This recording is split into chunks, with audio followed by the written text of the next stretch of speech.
These days, negative views of China among people in many countries are quite high.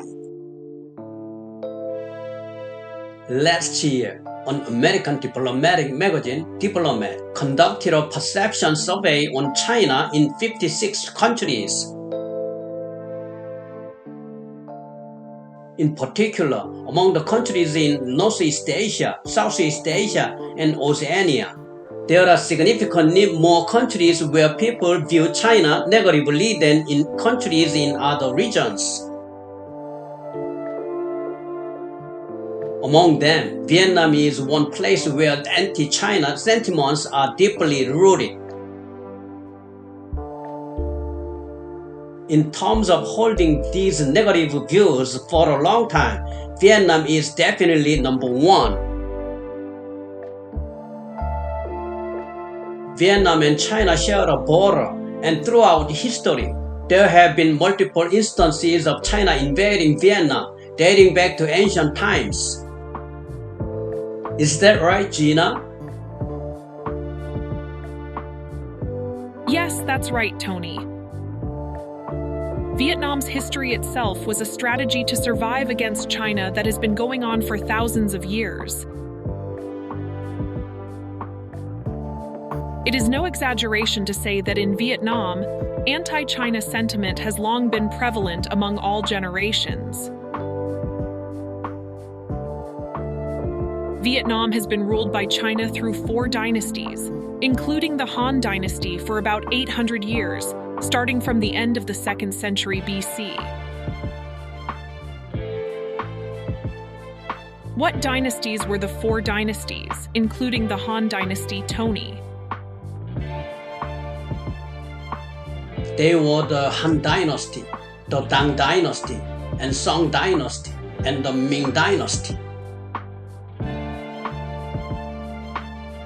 But Vietnam has never been easy on China.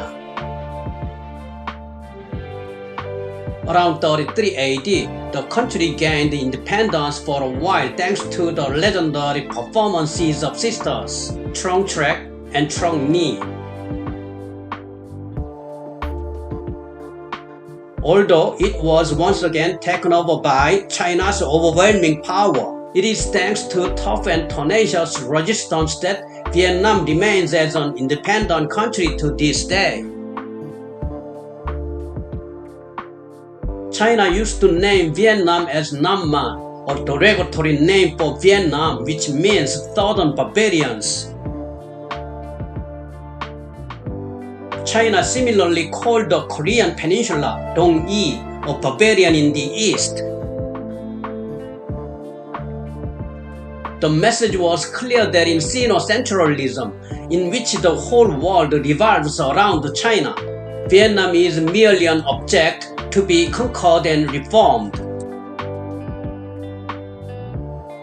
Vietnam, which had been constantly resisting for a long time, finally resolved this almost 1,000-year grievance in 938. How did the Vietnamese resolve their long-standing grievances, Cindy? After the fall of the Tang dynasty and the split into the 5 dynasties and 10 kingdoms, the Ungo dynasty achieved its first independence from China. But China was never going to let Vietnam enjoy its independence. After the chaos was somewhat settled under the Song dynasty, subjugation forces were sent to Vietnam twice, but each time Vietnam's desperate resistance continued to cause China to fail in conquering Vietnam. Rather than subjugation or conquest at this time, Vietnam raided the Song dynasty with an army of 100,000 and even occupied present-day Guangdong province, although for a short period of time. Wow, is it true? Vietnam, a small country, had beaten the great power, China. Is that right, Tony? That's right, Cindy. The Song dynasty, suffering and shocked by Vietnam, finally recognized Vietnam as an independent country for the first time in 1174.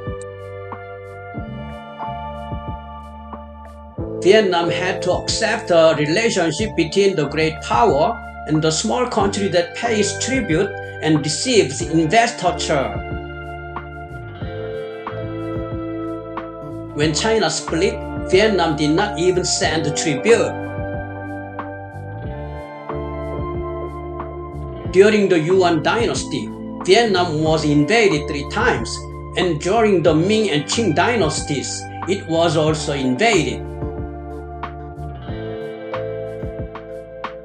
Every time China invaded Vietnam, Vietnam was completely devastated, so Vietnamese resentment against China continued to build.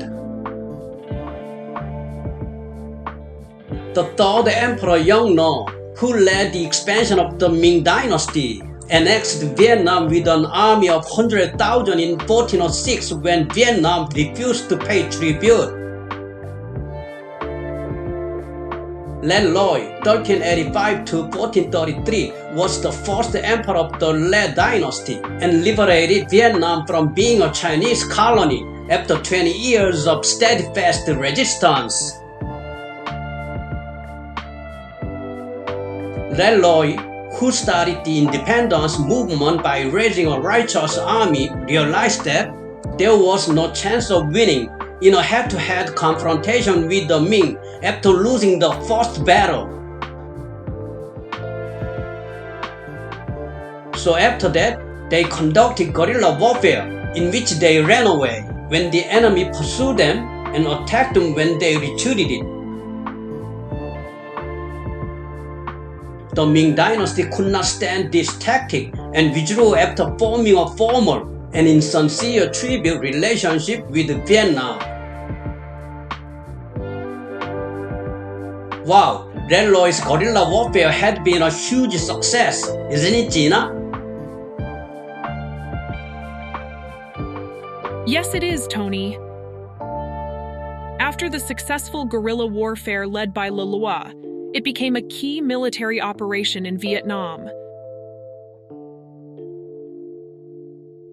This kind of guerrilla warfare allowed Vietnam to defeat the giants of France and the United States besides China.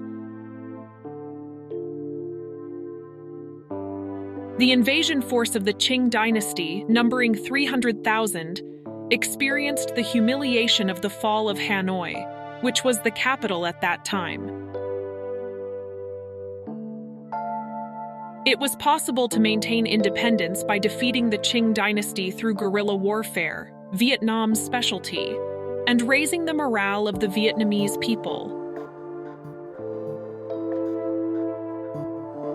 Vietnam kept extending south over the years while defending the north to death in order to survive against the superpower of China.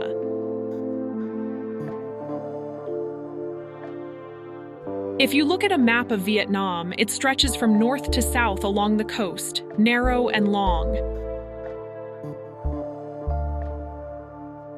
The border with Laos was 1,100 kilometers long and included the rugged Annam Mountains and endless jungle, so it was impossible to expand the land that way. Instead, Vietnam territorialized itself more than 200 years ago, taking the southernmost Mekong Basin from Cambodia. Vietnam is a small country to China, but it plays the role of a big bully in the Indochina Peninsula. The long-standing conflict with China is still affecting Vietnam in many aspects, including politics, society, and culture. Of course, Vietnamese people have been constantly wary of China. Is that right, Tony? That's right, Gina. Vietnamese people continue to live wary of China. The northern area of Hanoi, which is close to China, is the most conservative in Vietnam because it is a militarily important area.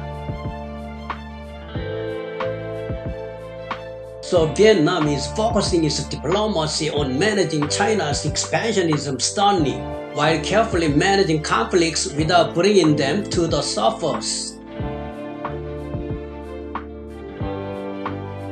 On the other hand, Ho Chi Minh City in the south, which faces no major military threat, has become the most progressive region in Vietnam, focusing on the economy. The northern part, which is heavily influenced by China, is an East Asian influence zone similar to Korea, China, and Japan, and the southern part maintains the characteristics of Southeast Asian culture. Relations between Vietnam and China were at one point marked by dramatic communist alliances when the two countries became communist.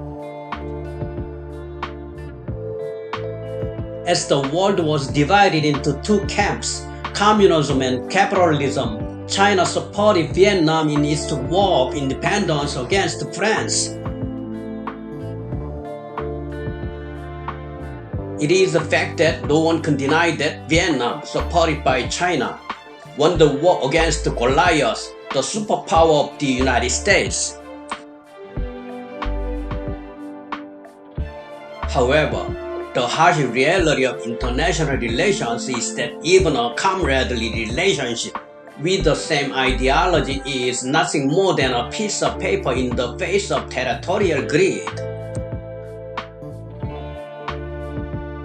During Vietnam's frenetic war with the United States, China occupied the Paracel Islands, which had been Vietnamese territory. Relations between China and Vietnam deteriorated again and turned into war again when Vietnam occupied Cambodia, which was backed by China.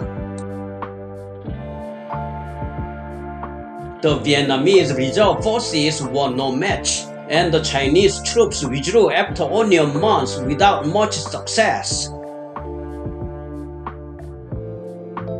10 years later, the two countries signed the peace treaty and finally ended the war, but Vietnam was now surrounded by another crisis. Looking again at the map of Vietnam, the central region is very narrow, with Da Nang, a popular tourist destination in recent years. The narrowest part is only 50 km wide, so if it is occupied, Vietnam will be divided into north and south. This zone is Vietnam's Achilles heel that its leaders are most concerned about. The naval bases China is building in the South China Sea, including the Paracel Islands, are like a dagger aiming at Vietnam's Achilles heel. To solve this problem, of course, Vietnam just needs to expand to the west, which is what its neighbors, Laos and Cambodia, always worry about. Since Laos and Cambodia were also afraid of Vietnam, they had no choice but to be friendly with China. This reality put Vietnam on the seas by China, Laos, and Cambodia. The paradox is that the more Vietnam tries to get away from China, the more neighboring countries become pro-Chinese and threaten Vietnam. Although there is anti-China sentiment among the Vietnamese people, there is also a dilemma for the Vietnamese government to maintain good relations with China. The power gap is real, and Vietnam can never give up the economic benefits because China accounts for half of its exports. That's why Vietnam is a country that has to coexist with China, whether they like it or not.